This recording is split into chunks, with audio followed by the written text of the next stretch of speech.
Siapakah Abu Hanifah dan Abu Yusuf? Abu Hanifah atau Imam Hanafi merupakan ulama besar Islam. Nama lengkapnya adalah Nu'man bin Sabit. Beliau lahir pada tahun 699 Masehi di Kufah, Irak. Abu Hanifah dikenal sebagai ulama yang mengutamakan penggunaan logika dan kias dalam memutuskan persoalan hukum yang menjadi dasar mazhab Hanafi. Beliau wafat pada tahun 767 Masehi di Baghdad. Karya Abu Hanifah ada Al-Fiqh Al-Akbar yang membahas prinsip akidah Islam, Al-Fiqhul Awsat yang membahas aspek akidah dan prinsip dalam teologi Islam, dan Al-Alim wal Muta'alim yang berisi pertanyaan murid-murid beliau kepadanya. Lalu, bagaimana sih pemikiran Abu Hanifah terhadap perekonomian? Yang pertama, ada akad salam dan akad mudharabah. Akad salam adalah jual beli dengan pembayaran di muka.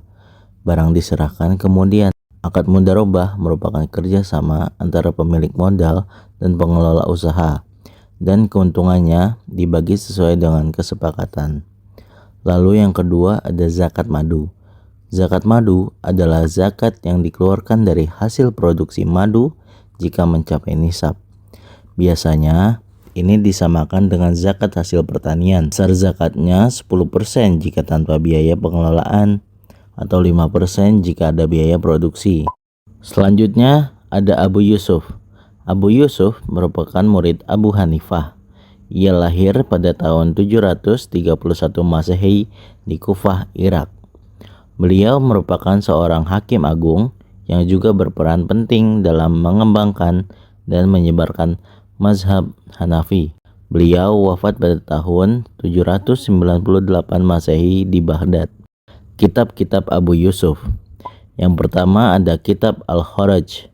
Buku ini berisi tentang perpajakan dan tata kelola keuangan dalam pemerintahan Islam. Yang kedua ada Ikhtilaf Abu Hanifah wa Ibnu Abi Layla, yang membahas perbedaan ikhtilaf antara Imam Hanifah dengan Qadi Ibnu Abi Layla. Yang ketiga ada Adab Al-Qadi, pembahasan etika dan tugas seorang qadi atau yang biasa kita sebut dengan hakim.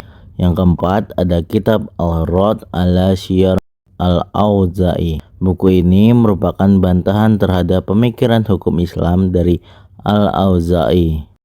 Bagaimana pemikiran Abu Yusuf dalam perekonomian? Tugas pemerintah. Dalam pandangan Abu Yusuf, tugas utama pemerintah adalah mewujudkan serta menjamin kesejahteraan rakyatnya. Abu Yusuf menyarankan agar negara menunjuk pejabat yang jujur dan amanah. Sistem kharaj muqasamah dan sistem qoblah.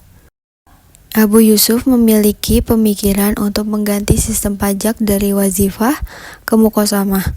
Sistem muqasamah adalah sistem pemungutan pajak yang diberlakukan berdasarkan nilai yang tidak tetap, sehingga akan lebih adil. Sistem qoblah merupakan pemberian tanggung jawab kepada wajib pajak untuk menghitung, membayar, serta melaporkan secara mandiri jumlah besaran pajak yang harus dibayarkan.